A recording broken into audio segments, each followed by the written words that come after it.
Well, good morning, church family. It is a joy and a pleasure for me to get the opportunity to teach this morning.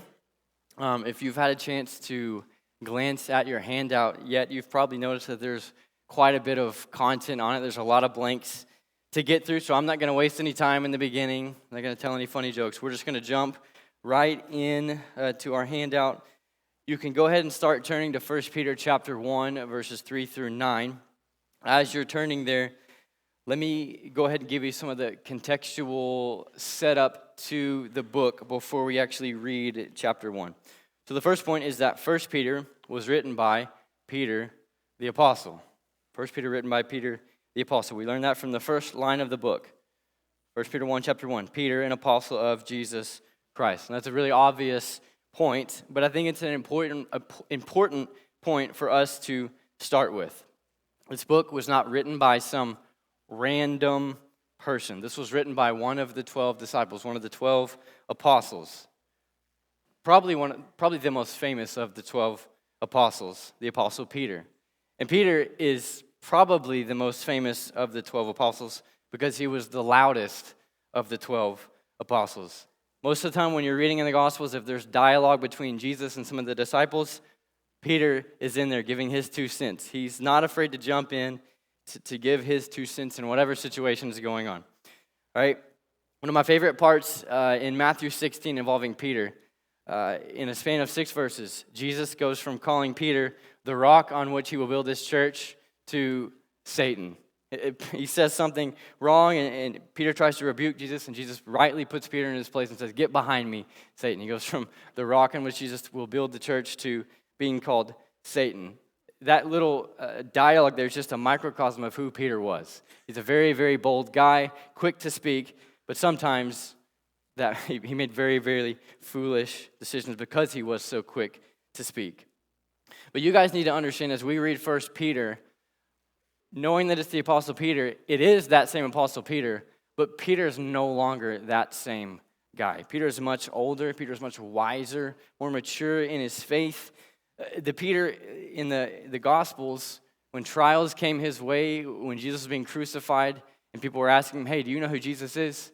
That guy folded. That guy folded under the pressure, under the persecution. He denied knowing who Jesus was. But at the end of his life, this was written just a few short years before he died, when given another opportunity to be obedient to Jesus and to suffer well, he did it well. He was obedient. He was obedient. When Peter wrote this, he was actually in prison in Rome for refusing to be quiet about Jesus. So yes, it's the same Peter the Apostle, but Peter was not that same guy. He had grown in his faith in so many ways. So Peter the Apostle wrote it. He was writing it to the elect exiles of the dispersion in Pontus, Galatia, Cappadocia, Asia, and Bithynia. These are all just regions in that area of Asia Minor. Let me give you a map real quick. So the big circle on the right is all the churches that it would have been sent to. It would have been circled around to all those places. So it wasn't written to just one individual church, but multiple churches in this area. And Peter, on the top left hand, he's in Rome. He's in prison in Italy. Okay, and he sent it to those churches. So that's who he's writing it to. Why was he writing it? What was the purpose of the letter? 1 Peter was written to encourage these Christians to stay faithful to God in the midst of their trials and sufferings. Stay faithful in the midst of your trials, persecution, your sufferings. They were going through trials. Many of them were facing very, very strong persecution from the world around them. Now, this wasn't systematic, drag out all the Christians and burn them alive persecution, but they were being persecuted for their faith. They were being mocked. They were being ridiculed. They were having to suffer because of their faith in Jesus. Most of these people who lived here, most of the recipients of this letter were Gentiles, Gentile people. They weren't raised in a Christian home, you might say, a religious family. They were raised in people that devoted idol worship, right? People that worshiped idols and all of those things that go along with that. They lived in a society where those kinds of things were normal. Okay, the sinful practices that come along with that were normal. Those things were celebrated. That's the people that he's writing to. They've come out of that lifestyle. And as they're trying to walk in this new faith, right, they've been converted to Christianity, they're getting pushback from the Gentiles, from the people who still live like they used to, from their old friends, their old family, who don't understand why they no longer participate with them in the sinful things they used to do. Like today, when a person is from a non-Christian family and they get saved in their adulthood, their non-Christian friends and family, they may not understand immediately why they did this, and they might try to ask them questions or make fun of them or try to drag them back to their old ways of living. That's what's happening here in 1 Peter. So that's our contextual setup. Let me give you the big idea of our particular text in 1 Peter chapter 1, and it is that Christians have been born again into a living hope and a promised inheritance that leads us to rejoice in trials until we obtain the outcome of our faith, the salvation of our souls. So that's a lot to take in. Let me read it again. Christians have been born again into a living hope and a promised inheritance that leads us to rejoice in trials until we obtain the outcome of our faith, the salvation of our souls. So that's a big idea. Let's go ahead and jump in 1 Peter chapter 1, starting in verse 3.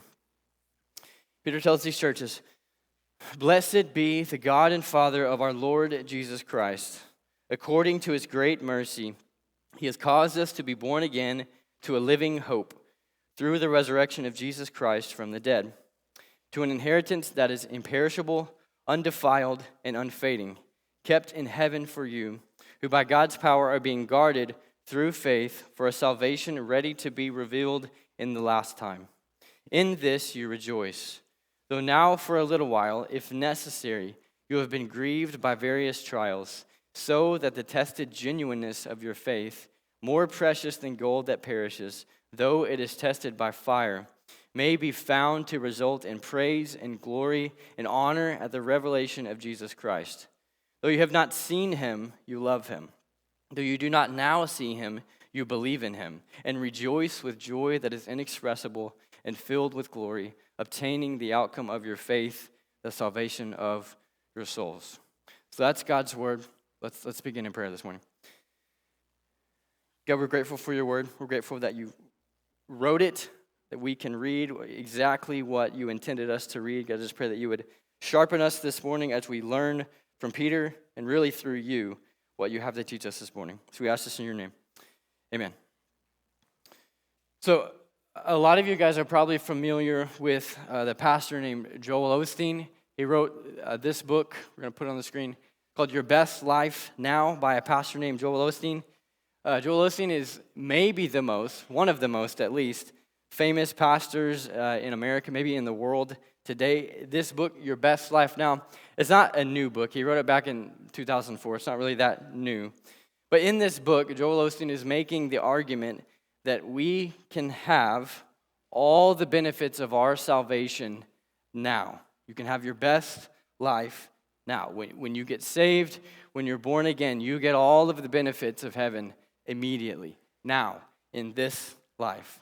We're talking health, wealth, happiness, success. Jesus wants you to have those things now, in this life. If you will just believe hard enough, you can receive those. You can receive them. And if you're not receiving them, you need to pray some more. You need to read the Bible some more. It's your fault if you're not receiving those things. It's an idea known as the prosperity gospel. Okay, so that's Osteen's book, Your Best Life Now, Your Best Life Today. Let's talk about a phrase.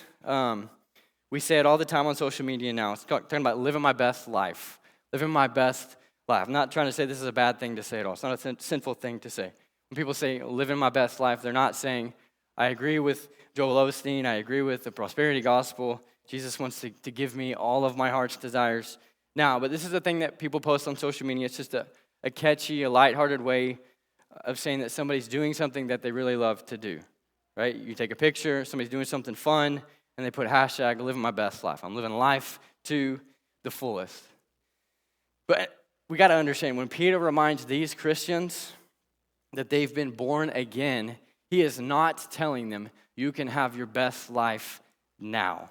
He is not telling them, guys, you are living your best life today. In fact, he's pretty much telling them the exact opposite of that. He's telling them, guys, life is really, really hard. It's really tough. And it's going to be even harder if you remain faithful to Jesus. No, this is not your best life. Your best life is still to come. So let's look at this. Look at what Peter told these churches about the next life, the one that's still to come, about the nature of our new birth, and through that, what he's telling us about the new birth, about us being born again. What does 1 Peter chapter 1, verses 3 through 9 teach us about being born again? Firstly, we're born again because of God's mercy. We're born again because of God's mercy. Right there in the middle of verse 3. It says, according to his great mercy, he has caused us to be born again. According to God's great mercy, God has caused us to be born again. Nothing that these Christians had done made God love them or made God show them mercy. They didn't convince him in any way. They were born again simply because God had a desire to be merciful, and God is a loving God. Church, that process has not changed at all in the last 2,000 years. We're born again by God's mercy. There's no way to be born again apart from the mercy of God, apart from God causing it to happen. So God saved them, and he saves us because he's merciful. We're born again because of his mercy. That's how we can be saved. That's why we can be saved.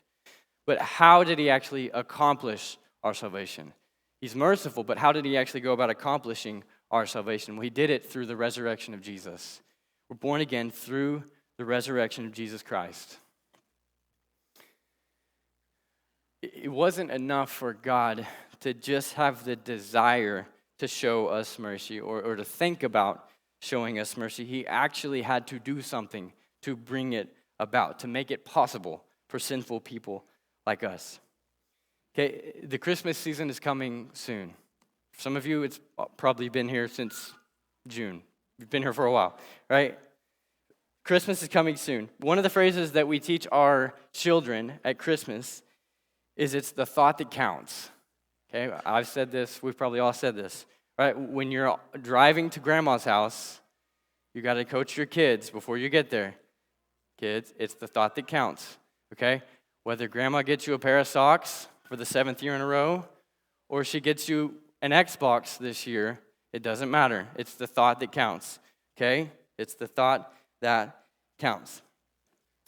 But let's be honest for a minute and think about whether we actually believe that in full, okay? So if somebody buys you a brand new car for Christmas, okay, and another person walks up to you and says, hey, I really thought about buying you a new car for Christmas, but I couldn't spend that money. I bought you a box of chocolate-covered cherries instead.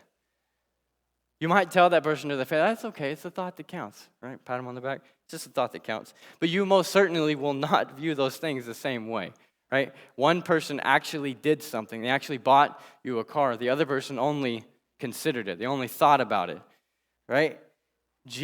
God, to accomplish our salvation, he had to do more than just consider saving us, to do more than just think about saving us. He actually had to give something up, and he gave Jesus. He gave his son to the world to save us. In Jesus, after living a perfect life, he was nailed to the cross, and he died to take the penalty of our sin. It was his loving sacrifice on the cross that made it possible for God to show us mercy. That's the way that God shows us mercy. And because of that, people like us who were spiritually dead can now be made alive. Right? We're made alive through Jesus. Because after Jesus' work on the cross was complete, God brought Jesus back to life. He resurrected Jesus. Death could not contain Jesus. Death was swallowed up in the victory of Jesus. So the resurrection of Jesus is the act that actually accomplishes our salvation. It's what allows us to be born again. And it's what allows us to be born again into a living hope. We're born again to a living hope. Our hope is not dead, it's alive. At conversion, we went from being people who were spiritually dead. Romans says every single one of us, we're born spiritually dead. But because of the cross and because of the resurrection, we can be made spiritually alive. We can be born again. Those of you who have been born again, you're now alive spiritually. You used to be dead, but praise God, you are now alive spiritually. You are alive because Jesus is alive. Your hope is alive because Jesus is alive. The resurrection of Jesus is what gives power to our faith. It's what gives power to our hope.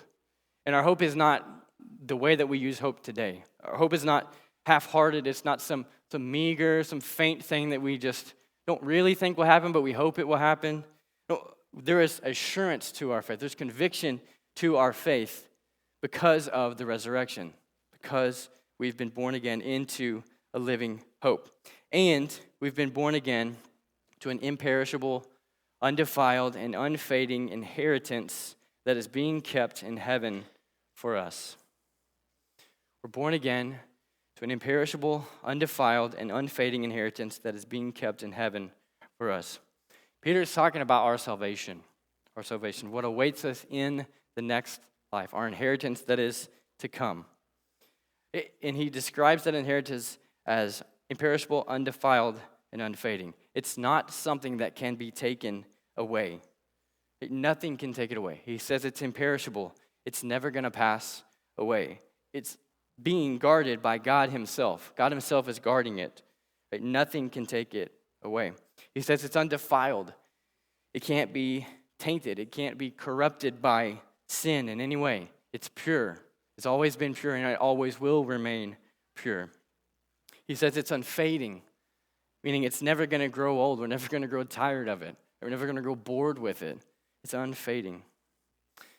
Now, pastors like Joel Osteen would like to convince you that the moment you get born again, the moment you are born again, you receive all of those benefits of your inheritance now. This is your best life now. We're living our best life today. But notice where Peter says our inheritance is located. At the end of verse 4, he says it's being kept in heaven for you. It's being kept in heaven. It's secure in heaven, but it's not here, it's in heaven, right? We don't receive it here in this life, but rest assured you will receive it. You will receive it. Nothing can remove it from the grip of God. Nothing can take it away. It's imperishable, it's undefiled, it's unfading, and it's being kept in heaven for you. So 1 Peter is a book that teaches us a lot about the next life, but it's also a book that teaches us about this life and the trials and the sufferings that we have to face in this life. And Peter has so much to teach us in his book about trials and suffering. We can't possibly go through all of them today, but we are going to go through a few. So what does 1 Peter chapter 1, verse 3 through 9 teach us about trials and suffering? The first is that trials are not accidental. Trials are not an accident.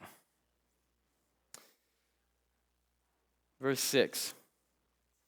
He says, "In this you rejoice, though now for a little while, if necessary, you have been grieved by various trials." He says they might be necessary. We are not enduring trials. You are not enduring trials because God has somehow lost his grip of the world and he needs to grab it back from Satan. That's not why we face trials. 1 Peter chapter 4, verse 19. Peter tells them, "Therefore let those who suffer according to God's will entrust their souls to a faithful Creator while doing good." He says you might suffer according to God's will. And the call is to entrust yourself to your faithful Creator. Entrust yourself to God in the midst of it. And the amazing thing is that Jesus actually modeled this for us, how to do this. Go back to chapter 2, verse 23. Talking about the night of Jesus' crucifixion. It says, "When he was reviled, he did not revile in return. When he suffered, he did not threaten, but continued entrusting himself to him who judges justly." Jesus, when he faced suffering and trials and persecution far greater than we most likely will ever have to face, he entrusted himself to the Father. And Peter tells us in that same way, when you face trials, it's not an accident. God is still in control, and you need to entrust yourself to your faithful Creator, to the God who loves you. God is still in control. Right? If Jesus did not endure his suffering, we couldn't be saved. Jesus' suffering is what brought about our salvation. Jesus' suffering was not an accident our trials and suffering is not an accident. God is still in control, and he still loves you, and he wants you to trust him in the middle of it. Next, trials come in various ways. He says, in this you rejoice, verse 6, in this you rejoice, though now for a little while, if necessary, you have been grieved by various trials. Various trials. So these Christians here that Peter was writing to were facing very, very intense persecution. And church, that day is coming here in America. In parts of our country, it is already here.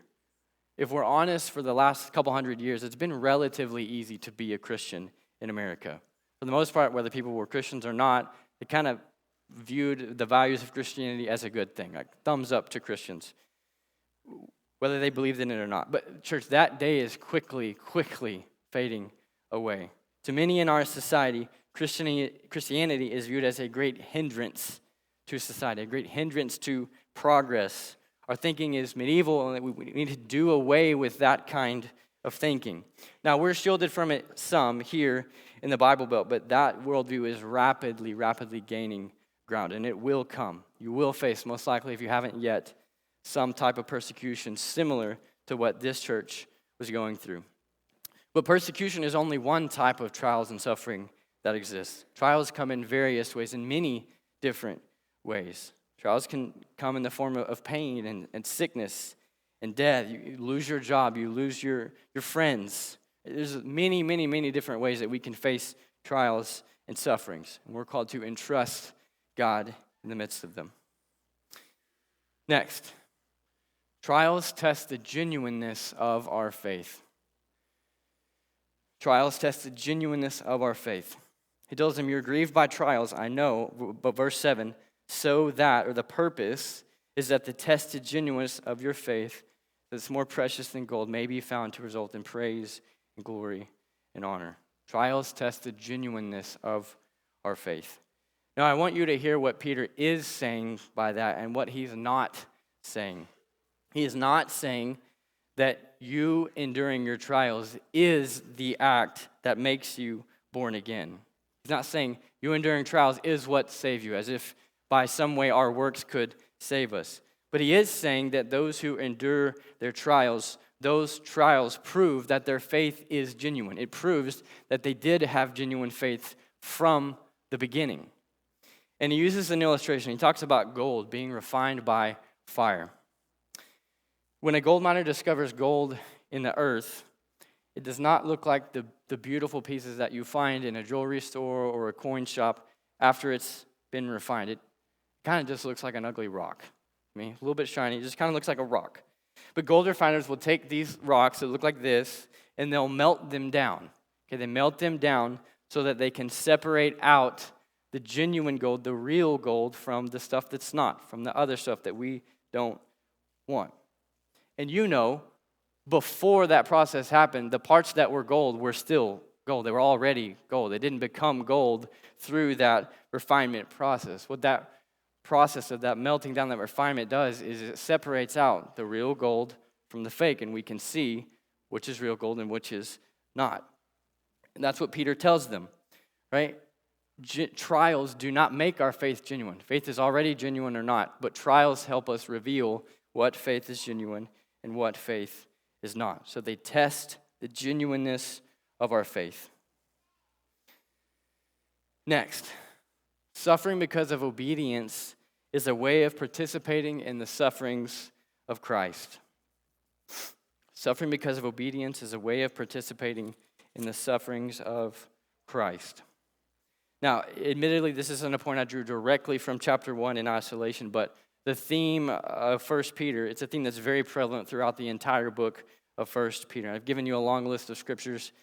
You can look up on your own a lot of those, but we're going to look at a couple of them this morning. So 1 Peter chapter 2, verse 21, he talks about us suffering because we're being obedient to Jesus. Verse 21, it says, "For to this you've been called, because Christ also suffered for you, leaving you an example that you might follow in his steps." Christ was obedient and he suffered. When we are obedient, we might be called to suffer. Chapter 4, verse 1. It says, since therefore Christ suffered in the flesh, arm yourselves with the same way of thinking. For whoever has suffered in the flesh has ceased from sin. Because when you suffer, you are following in the footsteps of Christ, who suffered far more than you did. You are in some small way participating in the sufferings of Christ. So we've looked at what Peter taught these early churches about the nature of our new birth, our inheritance that's awaiting us, and about the trials and sufferings that we face in this life. Now we come to the part where we have to ask ourselves, so what? Why does this matter for us? What do we do with this? What do we do with this information, the truth that Peter is teaching us here? The first point is be ready to suffer well. Be ready to suffer well. In 1 Peter chapter 4, verse 12, it tells them, beloved, do not be surprised at the fiery trial when it comes upon you to test you, as though something strange were happening to you. It tells them, guys, don't be surprised when you have to face trials and suffering. Don't look at it as if that's crazy, like that would never happen before. You should expect it. We should be ready for it. Be ready to suffer well and suffer in obedience. If we wait to talk about trials and sufferings, or we wait to get ready until trials are here, it's probably going to be too late. We got to be ready to suffer well, even before we're in the midst of the storm. Be ready to suffer well. But how do we actually go about suffering well? Well, he tells them in verse 6 to rejoice. Rejoice in the truth of the gospel during your trials. Now, that sounds a little bit cold and uncaring. Like, Peter, you see all these people and they're suffering, and you just tell them, be happy, like be joyful, just think positively. Is that what he's telling them? No, he's telling them you can rejoice because this is not your best life. This is not your home. This is not your best life now. You can rejoice in that, and your trials remind you of that fact. Right, that your joy, your hope is not found here. It's found in the next life, in the inheritance that is awaiting you. And you can rejoice now in the promise that's still to come. And when we realize that that's what allows us to rejoice, even in the midst of trials and times of pain and suffering, because we know our inheritance is not here. Our best life is not now. It is to come. Next, don't love this world, but don't hate it either. We should not love this world. We should not hate it either. The whole book of 1 Peter is a call for these Christians in Asia Minor to endure the persecution that the world is bringing around them. He wants them to not go back into their old sinful ways of living. They were Gentiles, worshipped idols. They met Christ. They were saved. They were born again. He tells you, don't fall back into that. Don't fall back into the love of the world. Chapter 2, verse 11. He tells them, beloved, I urge you as sojourners and exiles to abstain from the passions of the flesh, which wage war against your soul. Abstain from those things. Do not go back into those things. Don't fall back in love with the ways of the world like you used to be before you were born again, before you were given a new inheritance. And in the very next verse, verse 12, he tells them, keep your conduct among the Gentiles honorable, so that when they speak against you as evildoers, they may see your good deeds and glorify God on the day of visitation. He was telling them, don't be like the world, but you can't completely remove yourself away from it entirely. You should interact with those people still. It says keep your conduct among them honorable. He doesn't tell them only do your business with other Christian people, only associate with those who hold the exact same beliefs as you. No, he still expects them to have interactions with non-believing people, even at the risk of being wronged by them. He says, some of them might speak evil against you. You should expect them to wrong you. But he doesn't want that to lead them to pull away from the world because they're afraid of it, afraid that they're going to wrong them. He wants you to continue to love the world, continue loving them. And then he says, at the end of verse 12, continue loving them, keep your conduct honorable, and they may see your good deeds and glorify God. Maybe your love for them will be the way that Christ reveals himself to them. Okay? And that can't happen if we pull ourselves away from the world completely. You got to hold those things in balance. Don't love the world so much that you just become just like it and you fall back into sin, but don't hate it so much that you just remove yourself from it completely and you think you're too good to ever associate with people like that. If we hate the world too much, we won't be able to be salt and light in it. So you got to hold those things in balance. Don't love the world, but don't hate it. Last point. Remember that your suffering is short and your salvation is eternal. Your suffering is short, your salvation is eternal. Verse 6 tells them to rejoice, though now for a little while you have to go through trials. For a little while. He's not telling them their suffering is only going to last a couple more days, another week or so, maybe a year. That's not what he's telling them. He's framing this sentence, your suffering is going to last a little while, in light of eternity, in light of the scope of the new inheritance that they're going to receive. And he's reminding them, even if you have to spend your entire life being persecuted and facing trials and suffering, it's really just a little while. It's really just a little bit of time in light of eternity. Now, we understand that these words written by Peter, these weren't spoken by a man who was out having a vacation, chilling on the beach, having a good time, out living his best life. These were words spoken by a man in the midst of trials, a man literally in prison awaiting to be executed, a man who would be executed just a few short years after writing this. But Peter believed in what he had written. He believed, even if I have to spend the rest of my life in prison and I ultimately have to die because of my faith, my suffering is really only going to last a little while compared to the new inheritance that's in store for me when I pass from this life to the next. And Peter reminds these churches at the end of this section, even though you can't see him, even though you can't see Jesus, you continue to love him. And even though you can't see him, continue to believe in him. It says, believe in him and rejoice with a joy that is inexpressible and filled with glory. We know Peter did that. Peter did that to the end of his life. And we are called to do that to the end until we take our last breath and we finally receive the inheritance that's awaiting us, and we obtain the outcome of our faith, the salvation of our souls. As long as we have breath in our lungs, we're called to rejoice in the truth of the gospel. Rejoice that we have a living hope, an inheritance that is awaiting us in heaven. And so we're going to do that this morning. We're going to end by rejoicing in the gospel and what Jesus did to accomplish our salvation. Not a salvation from the trials and sufferings in this life, but a salvation from the suffering that we deserved rightly in the next. So we're going to pray, and then we're going to end in song this morning. Let's pray.